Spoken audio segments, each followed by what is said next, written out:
अस्सलाम वालेकुम। आज जी मैं आपको स्वीट लेयर्स करने का तरीका सिखाऊंगी। ये मेरी क्लाइंट थी, काफ़ी दूर से आई थी। इनके बालों में इनको थोड़े से बाल छोटे चाहिए थे और थोड़ा सा वॉल्यूम चाहिए था बालों के अंदर, क्योंकि बहुत फ्लैट और बहुत थिन हेयर्स थे और वो चाहती थी कि थोड़ा वॉल्यूम आ जाए, थोड़े कैरी करने के लिए आसानी हो जाए उनको और थोड़ा सा जो है ना उसमें टेक्सचर आ जाए। तो जी सबसे पहले जी हमने बालों को गीला किया अच्छे तरीके से। मेक श्योर किया करें कि आपके बालों के जो आपकी जो क्लाइंट है उनके बाल वॉश हों अच्छी तरह से, और फिर आप उसमें कट स्टार्ट करें। मैंने जी इनके बालों में अच्छी तरह से इनको गीला किया और उसके बाद इनकी पार्टीशन की। सबसे पहले जी इनके बालों में अच्छी तरह से मैंने कॉम्ब किया, सारा इनको टेंगल फ्री किया। अच्छी तरह से वेट होना बहुत ज़रूरी है ताकि आपके बाल जो हैं कहीं से बड़े छोटे ना रह जाएं। सबसे पहले मैंने इनके सेंटर पार्टीशन करके ईयर टू ईयर इनके मैंने बाल जो हैं वो सेपरेट किए और जो बैक पार्ट था उसको सेपरेट किया। पीछे करके अच्छे तरीके से कॉम्ब करने के बाद इसको मैंने 2 पार्ट्स में डिवाइड किया। जो कि क्राउन एरिया जो था वो मैंने सेपरेट किया और जो ईयर से 2 इंच ऊपर से बाल जो थे वो नेपियर एरिया तक उनको मैंने सेपरेट किया। सेपरेट करके जी मैंने मॉडल अपनी क्लाइंट का जो सर है वो नीचे करवाया और तकरीबन 3-3 इंच बाल जो है मैंने उनके नीचे से कट डाउन किए। कट करने के बाद मैंने उनको स्ट्रेट पहले कट किया है, तकरीबन 0 की डिग्री पे आप कह सकते हो, या थोड़ा सा ऊपर करके, बिल्कुल साथ चिपका के नहीं मैंने किया।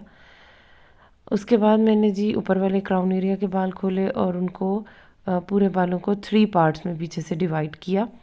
3 पार्ट्स में डिवाइड करके सेंटर वाला पार्ट लेके मैंने उसकी जो है उसको पहले मैंने 45 डिग्री के एंगल पर काटा और उसके बाद फिर मैंने इसको 90 डिग्री पे काटा। आपने भी अच्छी तरह से कंघी इसी तरह से करनी है। कंघी करने का मकसद ये होता है कि कोई भी अंदर जो है बाल छोटा बड़ा रह न जाए और सारे जो है ना टेंगल्स निकल जाए। और ऊपर तक जो है 90 डिग्री तक जाके मैंने इसकी चॉपिंग की। चॉपिंग करने के बाद मैंने सेंटर वाले पार्ट के 2 पार्ट किए, जो कि हमारी गाइडलाइन बन गई। अब वो जो गाइडलाइन थी उसको मैंने राइट साइड के बालों के साथ बैक साइड पे पकड़ा और 2 पार्ट्स में डिवाइड किया। 2 पार्ट्स में डिवाइड करने के बाद उसको जहाँ पर बाल उगे हुए हैं उसको उसी एंगल में पकड़ के 45 डिग्री के एंगल पर मैंने उसको कट कर दिया। उसके बाद फिर मैंने थोड़ा सा उससे गाइडलाइन लेके उन्हीं बालों को ऊपर करते हुए 90 डिग्री पर ले जाकर उसको कट किया। सेम एज़ इट इज़ ही मैंने लेफ़्ट साइड पर भी किया और लेफ़्ट साइड पर जो है उसी तरह से 2 पार्ट्स किए। एक पार्ट को पहले काटा जो कि 45 डिग्री के एंगल पर था। अच्छी तरह से कॉम्ब करके टेंगल फ्री कर लें। उसके बाद इसको मैंने काटा है। काटने के बाद मैंने इसी तरह गाइडलाइन ली और ऊपर के जो बाल थे सेकंड पार्ट उसको 90 डिग्री पर ले जाकर फिर मैंने उसको कट किया। कट करने का तरीका जो है मैंने चॉपिंग में किया। मैंने बिल्कुल स्ट्रेट कट नहीं किया क्योंकि इससे टेक्सचर बहुत अच्छा आता है बालों का। आप ये देखिए घने लगने लग गए हैं। इतने ज़्यादा शॉर्ट भी नहीं है, जितने 3 इंचेस उन्होंने मुझे बोला मैंने उतने काट कर उसके अंदर जो है टेक्सचराइजिंग करने की कोशिश की। टेक्सचर होने के बाद बैक साइड पे उसी में से पार्ट लिया मैंने और फ्रंट के बाल जो हैं उनको बैक साइड के बालों के साथ गाइडलाइन लेते हुए मैंने पहले 0 डिग्री पर उसकी लेंथ काटी, क्योंकि उन्होंने आगे से पहले ही कट किए हुए थे, उनके अगले बाल पहले ही छोटे थे। अब उसके बाद जी मैंने साइड के बालों को पकड़ कर जो है 45 के एंगल पर चॉप किया और उसी तरह गाइडलाइन लेते हुए ऊपर वाले बालों को जो है मैंने 90 डिग्री पे ले जाकर कट किया। 90 डिग्री पे कट करके एक साइड पर, तो दूसरी साइड को भी इसी तरीके से गाइडलाइन लेते हुए नीचे वाले बालों को बराबर करते हुए सेम एज इट इज़ उसको कट किया। इस कटिंग का नाम जी स्वीट लेयर्स है और इसको आप स्टेप कटिंग भी बोल सकते हैं, लेकिन इसकी लेयर्स बहुत अच्छी बनती हैं। आप इसको आउटवर्ड सेट कर सकते हैं, आप इसको इनवर्ड सेट कर सकते हैं, आप इसको आयरन करें तो इसकी और लुक होगी, आप इसको कर्ल्स करें तो इसकी और लुक होगी। इसके बहुत सारे जो है आप स्टाइल्स बना सकते हैं। फिर जी मैंने इनका क्राउन एरिया उठाया और उसमें से पार्ट लिया और मैंने जो सेंटर का बॉक्स सेक्शन था उसको 90 डिग्री पे ले जाकर उसको कट किया पीछे से गाइडलाइन के हिसाब से। उसके बाद फिर मैं थोड़ा सा और इसको 120 के एंगल पर लेकर गई और मैंने इसको फिर काटा। अब आप देखिए इनके क्राउन एरिया पे अभी भी मुझे टेक्सचर थोड़ा सा कम लग रहा है क्योंकि इसको वॉल्यूम देना था, बिल्कुल आगे से खाली था इनका जो फ्रंट एरिया है। बाल बहुत पिचके हुए, बहुत थिन थे और वो चाहती थी थोड़ा वॉल्यूम आ जाए, अगर वो उसको सेट करें खुद भी घर में तो उनसे सेट हो जाए। अब मैंने सेंटर पार्टिंग करके पहले ये देखें आप फ्रंट के बाल जो है ऑलरेडी छोटे थे। मैंने इनसे पूछा कि ये कितना रखना चाहती हैं, तो मैंने यहाँ गाइडलाइन ली जॉ लाइन तक।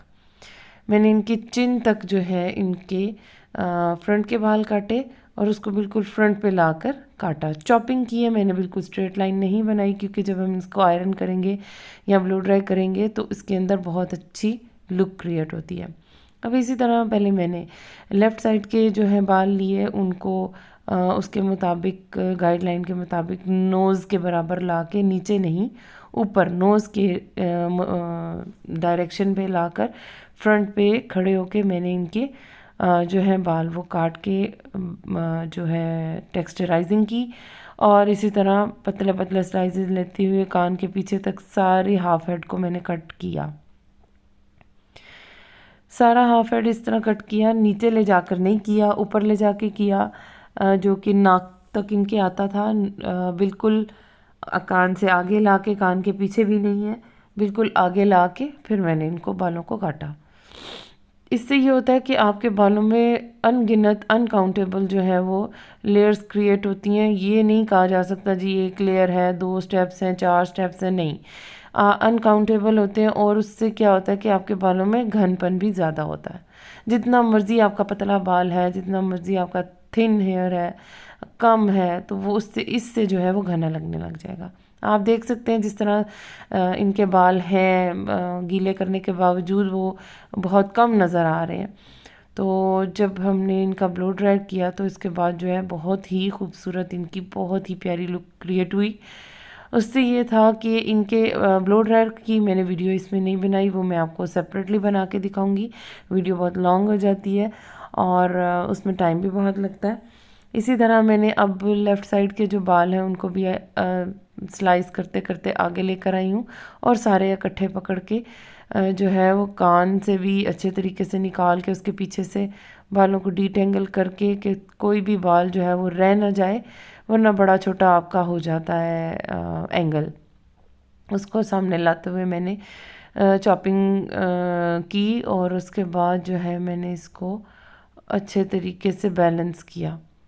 दोनों साइड की कटिंग होने के बाद उसको मैंने सेंटर से जो बॉक्स सेक्शन था उसको दोबारा से पकड़ के फ्रंट पे लाकर मैंने इसको इक्वल किया, क्योंकि जो बैक के बाल थे वो क्राउन एरिया से पीछे के उसमें टेक्सचर चाहिए था मुझे थोड़ा सा, क्योंकि मैंने इनको जो इनका हेड पर फैलने थे बाल वो थोड़े से वॉल्यूम में शो करवाने थे। अब मैंने इसी तरह से बैक से पार्ट उठाया इनके क्राउन एरिया का और 90 डिग्री के एंगल पर सीधा करके मैंने उसमें भी चॉपिंग की। जो भी अनइक्वल बाल थे वो मैंने ऊपर करके उनको इक्वल किया। इक्वल करके 90 डिग्री के ऊपर मैंने उसको शेप दी। उसके बाद जी मैंने पैडल ब्रश की मदद से सारे बालों को आगे किया। इससे ये होता है कि आपको कोई शक व शुबा नहीं रह जाता कि आपका जो क्लाइंट है उसका कोई बाल जो है वो छूट जाएगा या बड़ा छोटा रह जाएगा। और ये मेरी क्लाइंट बहुत दूर से आई थी मेरे पास और मुझे ढूंढती हुई और ये कटिंग करवाने के लिए, और शी वॉज़ वेरी हैप्पी कि उनको इतना अच्छा हेयर कट मिला, क्योंकि वो कराची की रहने वाली थी और यहाँ मूव की गुजरांवाला में, तो उनको कोई अच्छा हेयर ड्रेसर नहीं मिल रहा था। तो उन्होंने फिर मुझे अप्रोच किया और मेरे पास वो कटिंग करवाने के लिए आई। अब ये देखिए जी, मैंने ये सारे बालों को आगे करके पहले चॉपिंग की फ्रंट से, फिर मैंने थोड़ा सा ऊपर पकड़ के उसको चॉप किया, क्योंकि इससे क्या होता है, इसको स्लाइसिंग टेक्निक बोलते हैं। इससे ये होता है कि बालों के अंदर जो है ना फ्लैट लुक नहीं आती। आपका जितना मर्जी पतला बाल हो सूख भी जाएगा, अगर आपने ब्लो ड्राई नहीं किया हुआ तो तब भी आपकी बड़ी अच्छी वॉल्यूम में लुक आती है। अब मैंने जिग जैग जो है शेप में सारे क्राउन एरिया को उठाया, क्योंकि वो उसने पूरे हेड के ऊपर फैलना था।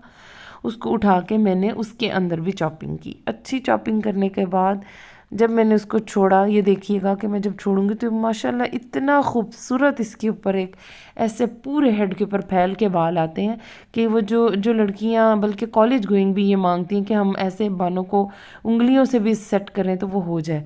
तो लेयर्स, बहुत सारी लेयर्स क्रिएट होती हैं।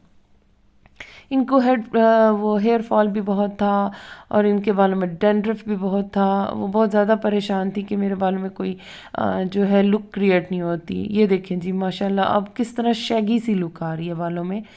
ऊपर तक इनके जो है वो लेयर्स नज़र आ रही हैं, अनकाउंटेबल हैं, एक दूसरे से इक्वली मैच्ड हैं।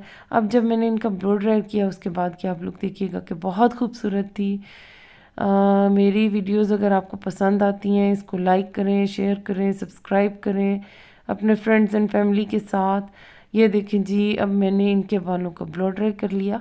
अब ब्लो ड्राई का कितना अच्छा इफ़ेक्ट आया कि मैंने इनको आउटवर्ड में किया। फ्रंट के बालों को देखें, वो सारे के सारे जो है सर के ऊपर वो ऐसे फॉल किए हुए हैं कि जैसे लेयर्स छोटी भी लग रही हैं लेकिन बैठी हुई नहीं लग रही, इनका हेड बैठा हुआ नहीं लग रहा।